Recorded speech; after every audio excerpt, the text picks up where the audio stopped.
Hello everyone. If you are anything like me, you have been looking for any piece of information regarding the Warcrow Wargame possible since it has started being demoed at conventions. In this video, we will cover everything that I have been able to find out about the rules of the wargame from demos and official information. That being said, I will be working under the assumption that people watching this video have at least a passing familiarity with Warcrow. As the wargame was still in development when some of the official information was published, some things seem to have changed in the demo, which I will outline when we talk about it. I am working under the impression that the newer information gathered from the demo supersedes the older information given to us in whispers from Lindwurm, but there is no confirmation either way. As such, rules might be different when we finally get our hands on them. Okay, with that preamble out of the way, let's move on to what we can piece together. The dice. The dice are confirmed to be the same custom D8 dice that will be used in Warcrow Adventures, which is not new information. The biggest thing I wanted to draw attention to is that in the Warcrow Adventures rulebook, we can find a chart of the dice and their facings. As we can see, the warmer colors of the sets have more successes than the cooler colors of their groups. But what I have not seen people talking about is that dice with less successes have more specials on their facings. This might mean that certain units would prefer to have more special focused dice rather than success orientated dice when trying to activate switches. Do not fall into the habit of thinking red and green are the only dice of value. Game size. So, just some information for some commonly asked questions.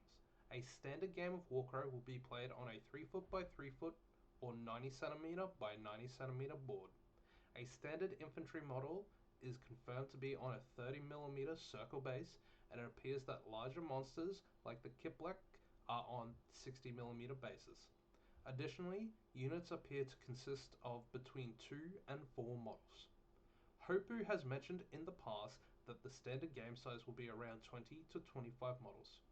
We have not gotten any information on how game size is determined and how many points a standard game will be, but as we will see later on, unit cards appear to have points cost printed on them. Game order. So now we can start getting into some of the new information that has come to light thanks to demo games being run.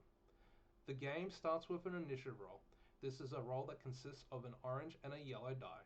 The player who rolls the most successes gets to choose first or second turn.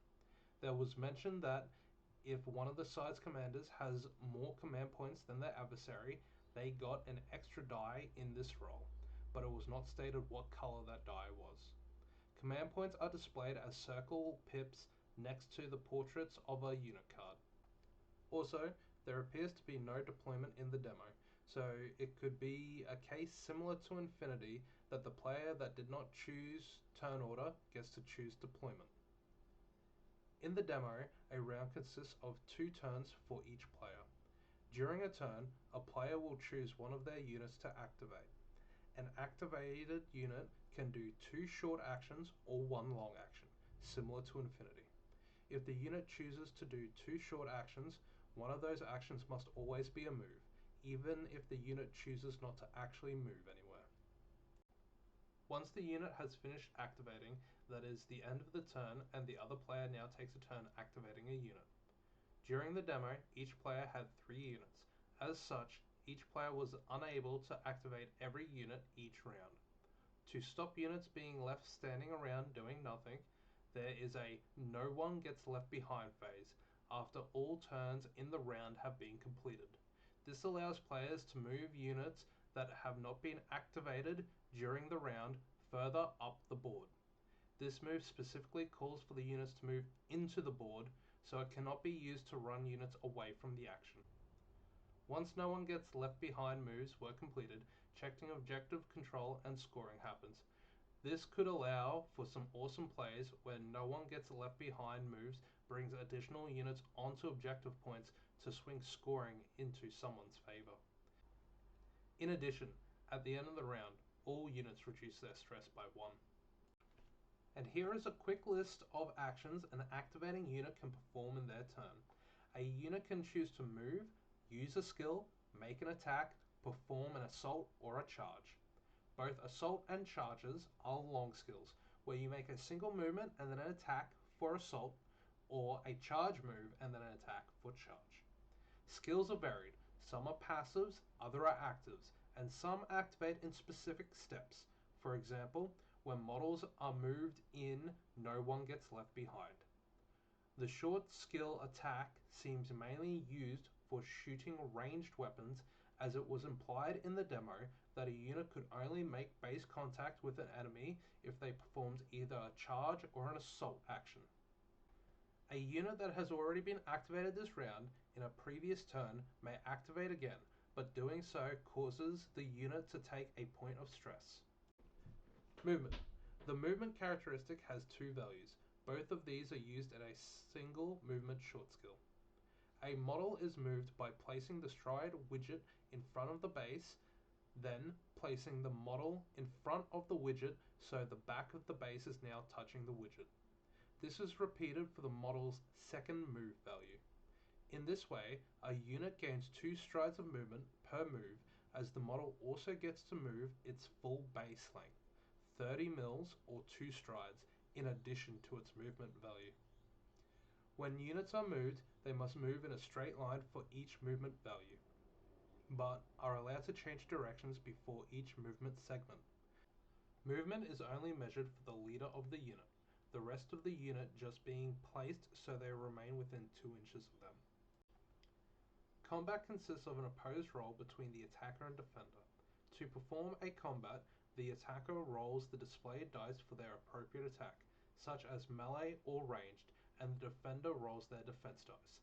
This roll is simultaneous. Defense dice are not added to an attack roll like they are in Warcrow Adventures. You only roll what is displayed on your attack. With that said, that does not mean defense dice cannot appear in attack rolls, as there is an example of this in one of the demoed models. Once both sides have rolled, the players tally up their successes. Each success on an attack causes 1 wound, and each success on a defense die stops 1 wound. Once specials are declared and everything is resolved, apply the final result. So, for an example, if the attacker rolls 3 successes and the defender rolls 2 successes, the defender will take a single wound. After damage has been allocated, the side that took the most damage falls back their first movement value and gains a point of stress.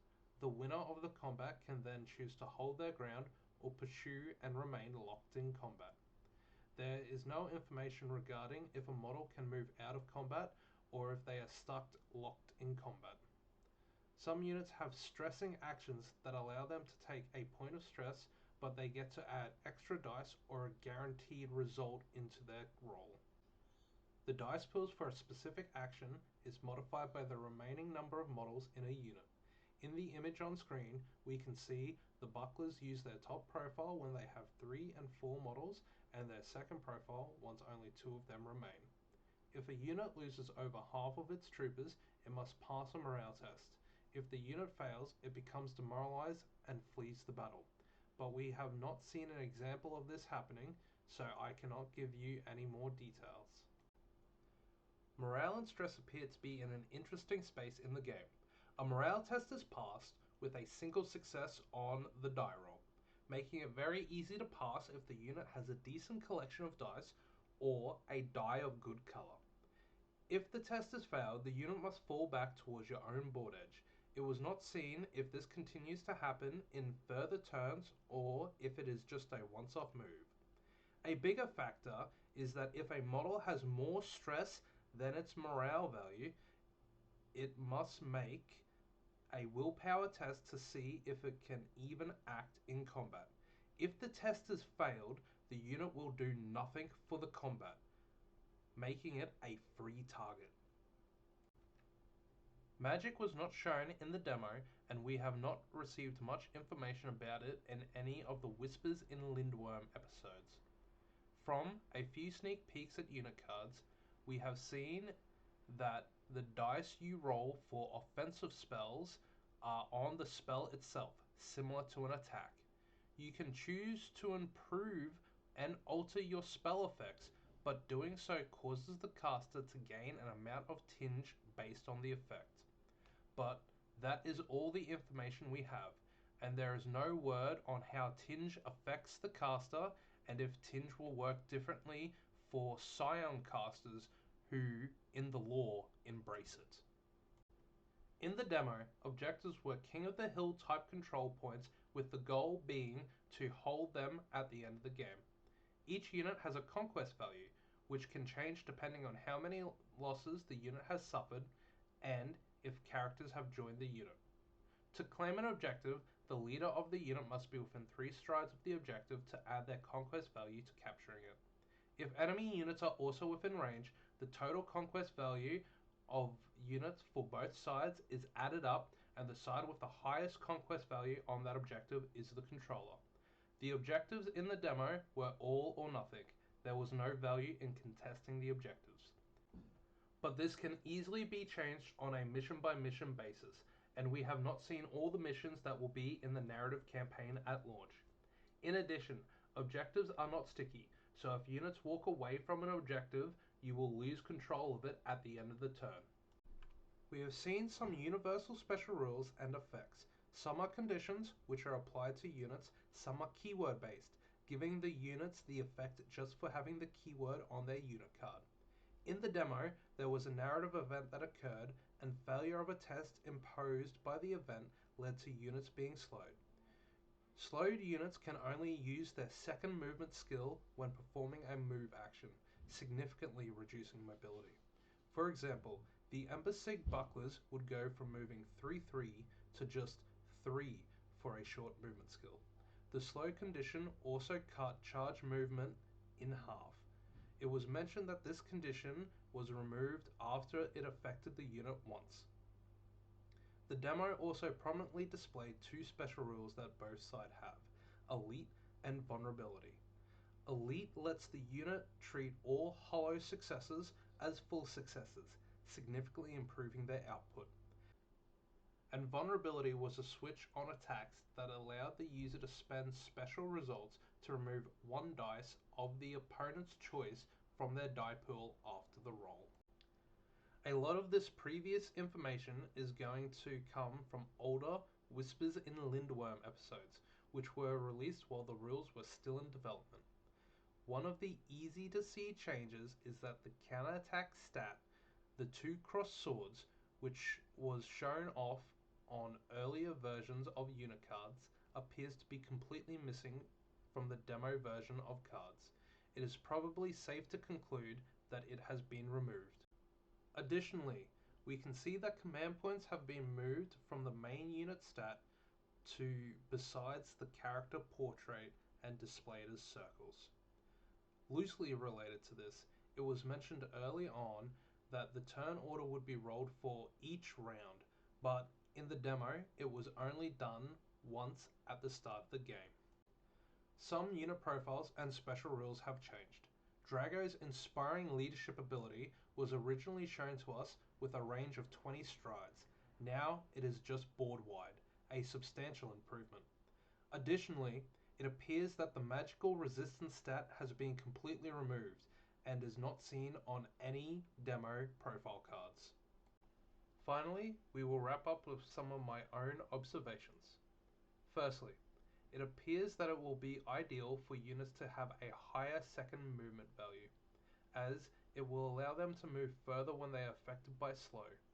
Though we do not know how common an effect slow is, it seems quite powerful for board control.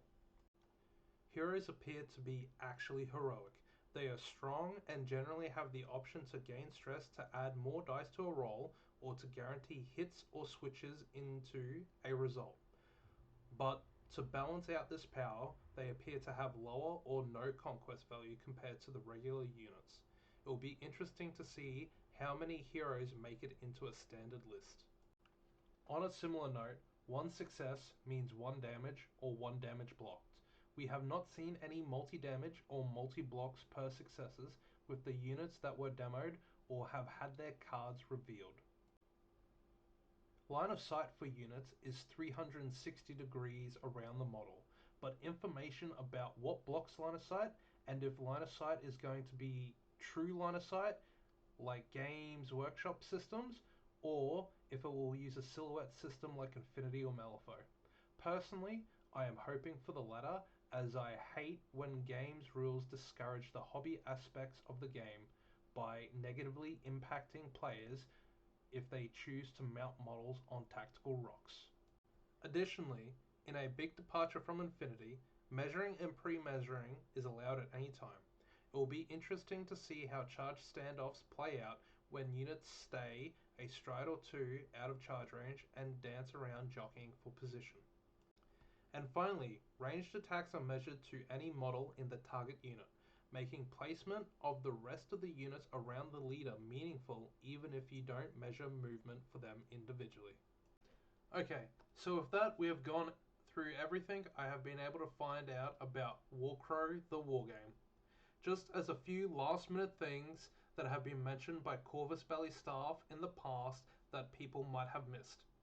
Warcrow the Wargame will be available at Gen Con, which is the 1st to the 4th of August. We will also be getting a Warcrow army eventually, but it will not be ready by launch, and we have no confirmed date for when we can expect it. As such, we will only have the rules for the models in the starting box to work with for the time being. Additionally, Corvus Belli is running a narrative campaign that revolves around the forces in the starter box to celebrate the launch of the game.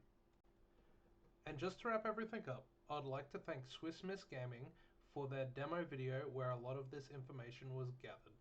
I could not have done it without their work. Link to their demo game down below.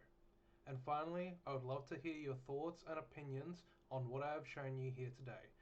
I am excited to see what the other factions will look like once they have their own starting forces out. If I find new information scattered around, I will probably do another video delving into what it is. I am excited to see how Warcrow turns out, and I am hoping to do some battle reports for the game once it is finally in our hands. With that, thank you all for watching.